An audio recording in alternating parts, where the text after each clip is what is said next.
बिस्मिल्लाहिर्रहमानिर्रहीम नहमदुहु व नुसल्ली अला मुहम्मद रसूलुल्लाहि करीम। ये प्रॉब्लम स्टैटिक्स के वर्चुअल वर्क चैप्टर से है। Two equal uniform rods A B and A C each of length 2v are freely joined at A and rest on a smooth vertical circle of radius A. Show that if 2 theta be the inclination between them, then b sin cube theta is equal to a cos theta। तो सबसे पहले तो हमें इस problem में अपने figure को बनाना होता है। तो इस फिगर को बनाने के लिए जो फिक्स सर्किल दे रखा है जिसकी रेडियस ए है उसको सबसे पहले हम ड्रॉ करेंगे और इसकी रेडियस बता दी गई है ए के बराबर है। सर्किल आप ठीक से बना लेंगे। फिर उसके बाद यहाँ पर दो रॉड को जो ए पर जॉइंट हैं उनको इस पर रखना होगा। ये सर्किल होना चाहिए। तो इसको हम उसको दूसरी साइड में करके दिखा देते हैं। तो एक सर्किल हमें यहाँ पर चाहिए। सर्किल बनने के बाद हम यहाँ पर दो रॉड लेंगे।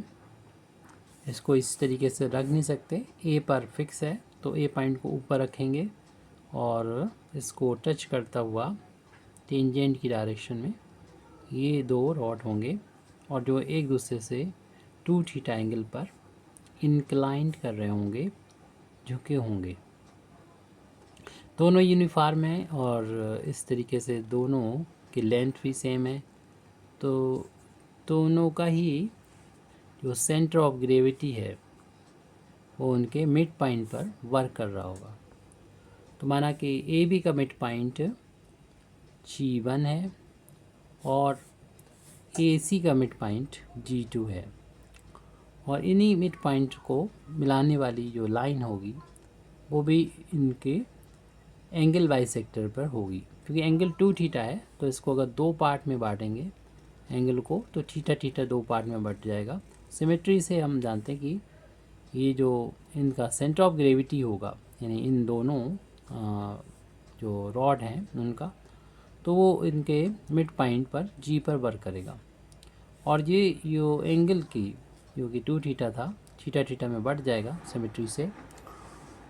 ये इस सर्किल के जिसकी सेंटर ए मान लिया हमने और इसकी जो रेडियस होगी वो ए के बराबर दे रखी है, उससे होकर लाइन ये पास होगी। तो हमें ये देखना होगा कि फिक्स पॉइंट क्या है जो कि ओ है, बता दिया गया है। सर्किल का सर्किल है यानी इसका सेंटर मान लिया। यहीं से सभी डिस्टेंस नापेंगे और जो एक फोर्स होगा जो भी फोर्स होगा होंगे उनको हम देखेंगे कि कहाँ पर वर्क कर रहे हैं। तो देख रहे हैं कि इस पूरे सिस्टम का जो दोनों रॉड हैं जो यहाँ पर ए पे हिंच किया गया है, फिक्स किया गया है, ए से ये ऊपर और नीचे इस तरीके से हम इसको खोल सकते हैं। ए पर ऐसे खोल सकते हैं और बंद कर सकते हैं ए पर। तो जिस तरीके से यहाँ पर एक कब्जा टाइप का होता है वो ए पर है। तो इसको ऊपर नीचे किया जा सकता है। इसको रख दिया है तो ये इस पर यहाँ पर रेस्ट की पोजीशन में आ चुका है और 2 थीटा एंगल बना हुआ है। सिमेट्री से हम लोगों ने ये चीज़ देख ली है अभी जो भी बोली थी हमने।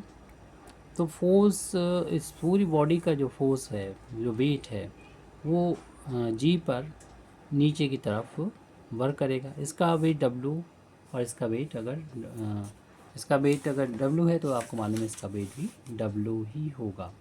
तो वेट मान लेंगे इसका वेट ए बी का अगर W है तो ए सी का भी W होगा। इस तरीके से 2W का वेट जो है वो ए जी के लॉन्ग यानी ए ओ के लॉन्ग नीचे की तरफ वर्क कर रहा होगा।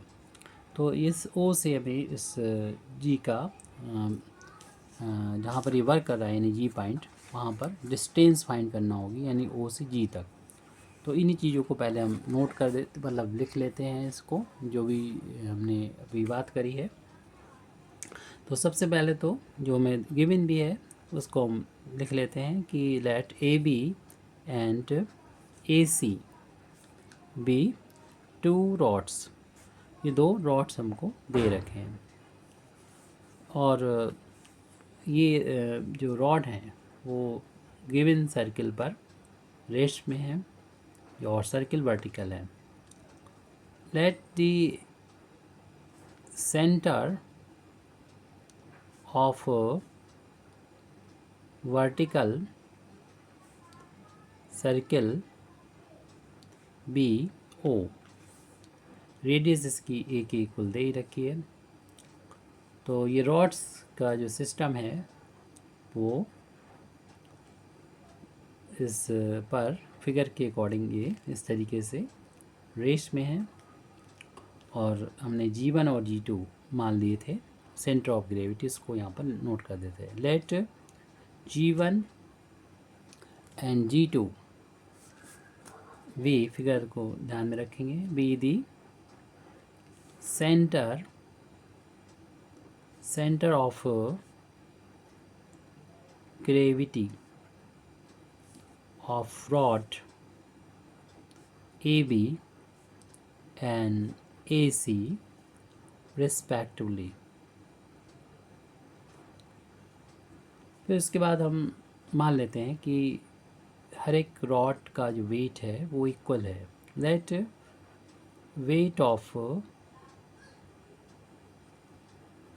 weight of each rod be W. पूरे रॉड का वेट, अब पूरे सिस्टम का जो वेट होगा वो वर्टिकली नीचे की तरफ G पर वर्क करेगा. Therefore the weight 2W will act vertically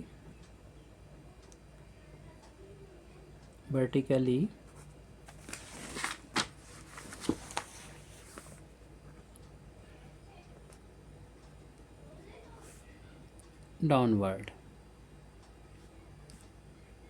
ये नीचे की तरफ ये 2W वेट वर्क करेगा और ये आपको जैसे बताया था कि मिड पॉइंट होगा इस G1 G2 का. G is mid point of G1 and G2 या G1 G2 का मिड पॉइंट. एक पूरी लाइन है ये, उसका मिड पॉइंट होगा. अब वर्चुअल वर्क के लिए हम यहाँ पर एक छोटा सा डिस्प्लेसमेंट देंगे इस सिस्टम को. ए small displacement is given to the system so that theta जो एंगल है becomes, ये हो जाता है थीटा प्लस डेल्टा थीटा में कन्वर्ट हो जाता है. तो उसमें हमें ज़रूरत होगी ओ से जो वहाँ पर वेट वर्क कर रहा है 2W वाला, उसके डिस्टेंस की ज़रूरत होगी. वो फाइंड कैसे करें? ये फाइंड करने के लिए हमें जो O से लेके A तक की जो डिस्टेंस है उसमें से हम माइनस कर देंगे इस G से लेके A तक की डिस्टेंस को. और इन डिस्टेंस को भी फाइंड करना होगा हमको, जबकि हमको दे रखा है ये रॉड है उसकी लेंथ 2V है. तो ये चूँकि सेंटर ऑफ ग्रेविटी इनका मिड पॉइंट पर होगा क्योंकि यूनिफॉर्म रॉड है, तो ये V होगा और ये डिस्टेंस V होगी. ऐसे इस तरफ भी. तो हम पहले तो इस AG को फाइंड कर लेते हैं या GA को फाइंड कर लेते हैं और OA की वैल्यू को भी फाइंड कर लेते हैं. तो इन वैल्यूज़ को जब हम फाइंड कर लेंगे इन टर्म्स ऑफ B और A, तो फिर हम वर्चुअल वर्क के लिए अपने इस प्रॉब्लम को तैयार कर लेंगे. तो सबसे पहले तो हम इस, अगर AG या GA की वैल्यू फाइंड करना है तो इस ट्रायंगल में आ जाएं. तो इसको यहीं पे छोड़ देंगे, यहाँ पर वैल्यू बाद में पुट कर देंगे. इन ट्रायंगल AGG1 ए जी जीवन ट्रायंगल में आपको चाहिए ये डिस्टेंस, और ये पता है ये 90 डिग्री है, तो क्योंकि ये है वर्टिकल और ये हॉरिजेंटल, तो ये 90 डिग्री हो गया। थीटा के सामने परपेंडिकुलर और 96 करने हाइपोटेन्यूज। आपको चाहिए बेस जो कि कॉस में आता है, तो कॉस थीटा यहाँ पर अप्लाई करेंगे, तो कॉस थीटा में आता है बेस अपान हाइपोटेन्यूज। तो बेस यहाँ पर है ए जी और हाइपोटेन्यूज 90 के सामने होता है ए जी वन। तो कॉस थीटा की वैल्यू हो जाएगी, ए जी की वैल्यू तो हमें फाइंड करना है, और ए जी वन की वैल्यू बी के इक्वल है क्लियरली। बी का उधर इंटू करेंगे तो इस तरीके से ए जी की वैल्यू हमको बी कॉस थीटा मिल जाएगी। अब हमें ओ ए की वैल्यू को फाइंड करना है यहाँ के लिए, वो आप इस ट्रायंगल का यूज़ करते हुए फाइंड कर सकते हैं। तो इसका कोई नाम नहीं डाला हमने, इसको टी डाल देते हैं पॉइंट। तो फिर ये ट्रायंगल हो जाएगा in triangle A T O. आपको मालूम है सर्किल को जो टेंजेंट टच करती है वो 90 डिग्री पर, तो ये 90 डिग्री होगा। ये एंगल थीटा मालूम है, ये डिस्टेंस मालूम है। इस फाइंड को, इसकी वैल्यू फाइंड करना है, यानी हाइपोटेन्यूज को फाइंड करना है, और हमको 90 थीटा के सामने एंगल परपेंडिकुलर मालूम है। तो परपेंडिकुलर हाइपोटेन्यूज है, या तो हम साइन का यूज़ करें या फिर कॉसिक का यूज़ करें, तो उन दोनों से फाइंड कर सकते हैं। अगर आप साइन का यूज़ करेंगे तो साइन होता है परपेंडिकुलर अपान हाइपोटेन्यूज। तो यहाँ पर साइन के लिए, इस एंगल के लिए, इस ट्रायंगल के अंदर, इस एंगल के लिए सामने है परपेंडिकुलर यानी ओ टी, और हाइपोटेन्यूज है 90 के सामने ये वाली साइड ए ओ, तो ए ओ है साइड। तो sine theta is equal to, हमें ओ टी की वैल्यू मालूम है ए के बराबर है, ए ओ की वैल्यू नहीं मालूम है, इसे फाइंड करना है, यानी ओ ए की वैल्यू में फाइंड करना है। तो इस ओ ए को हम ले जाते हैं लेफ्ट हैंड साइड, और साइन को ले आते हैं राइट हैंड साइड में, जो अपान में पहुंचेगा कि उधर न्यूमरेटर में था, इधर डिनोमिनेटर में आ जाएगा। और हम लोग जानते हैं 1 साइन की वैल्यू कॉस सेक थीटा के इक्वल होती है। तो ओ ए की वैल्यू और ए जी की वैल्यू, इसको इक्वेशन या जी ए की वैल्यू, इक्वेशन नंबर हम इक्वेशन तो नहीं डाला है, ओ जी में रख देते हैं। तो इस तरीके से हमारे ओ जी की वैल्यू मिल जाएगी। ओ जी यहाँ पर हम नोट कर रहे हैं, तो ओ जी इज इक्वल टू, तो यहाँ पर ओ ए की वैल्यू जो कि अभी फाइंड की थी, जो हमें मिल गई थी, ए कॉसेक थीटा के इक्वल, फिर माइनस था, फिर हम जी ए जी की वैल्यू बी कॉस थीटा है उसको फाइंड कर लेंगे, मतलब पुट कर देंगे, जो कि हमने पुट कर दिया है। अब जो दोनों अब ओ जी की वैल्यू मिल गई है, और यहाँ पर एक ही फोर्स है इस पर जो अप्लाई हो रहा है, हम रिएक्शन को छोड़ देंगे यहाँ पर, क्योंकि वर्चुअल वर्क की बात चल रही है।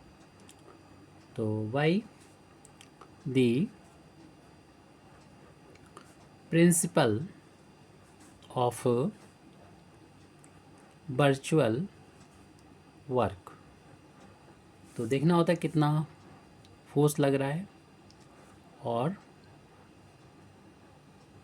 डेल्टा जो जिस डायरेक्शन लग रहा है, जिस फिक्स पॉइंट से हम दूरी नाप रहे हैं, जिस पॉइंट पर लग रहा है उस वहाँ तक की, उसको हम का डिफरेंस, तो इसको हम डेल्टा से डिनोट करेंगे, यानी डिफ्रेंशिएट करेंगे इसको। अब इस वैल्यू को हम डिवाइड कर सकते हैं, क्योंकि डब्ल्यू ज़ीरो नहीं हो सकता, 0/0 फार्म नहीं बनेगी, तो सिर्फ दिस इम्प्लाइज दैट डेल्टा ओ जी बराबर हो जाएगा 0/2W, यानी 0 हो जाएगा। तो हम ओ जी की वैल्यू जो है ऊपर फाइंड की थी उसको यहाँ पुट कर देंगे, a cosec theta minus b cos theta, right hand side में 0 है। तो जब इसको डिफ्रेंशिएट करेंगे हम, तो ए इंटू में कांस्टेंट बाहर हो जाएगा, कॉसिक का डिफ्रेंशिएशन हम लोग जानते हैं, माइनस का cosec theta into cot theta होता है, और माइनस बी कॉन्स्टेंट बाहर लिख लें। कॉस थीटा का डिफ्रेंसिएशन हम लोग जानते हैं माइनस का साइन थीटा होता है, राइट हैंड साइड में 0। अब इस ब्रैकेट को ओपन कर देंगे, माइनस माइनस प्लस हो जाएगा, यहाँ पर माइनस शुरू में लिख लें a cosec theta into cot theta, और थीटा का भी डिफ्रेंसिएशन करना होता है, यहाँ पर डी थीटा हो जाएगा, डेल्टा थीटा हो जाएगा दोनों साइड, जिसको हम यहाँ पर बाहर भी ले लेते हैं। ये माइनस माइनस प्लस हो जाएगा, बचेगा बी साइन थीटा, और डेल्टा थीटा को बाहर ले लेंगे। तो हमें वैल्यू जो मिली है उसमें हम लोग जानते हैं कि जो डेल्टा थीटा है उसकी वैल्यू 0 नहीं हो सकती। देयरफॉर हमारी ये वाली value minus a cosec theta, क्योंकि मल्टीप्लिकेशन 0 आ रहा है इसलिए minus a cosec theta into cot theta, इनमें से ज़रूर एक 0 होगा, ये 0 नहीं हो सकता, तो ये वाली वैल्यू ही 0 के इक्वल आ जाएगी। अब इसको हम साइन और कॉस में कन्वर्ट करेंगे, और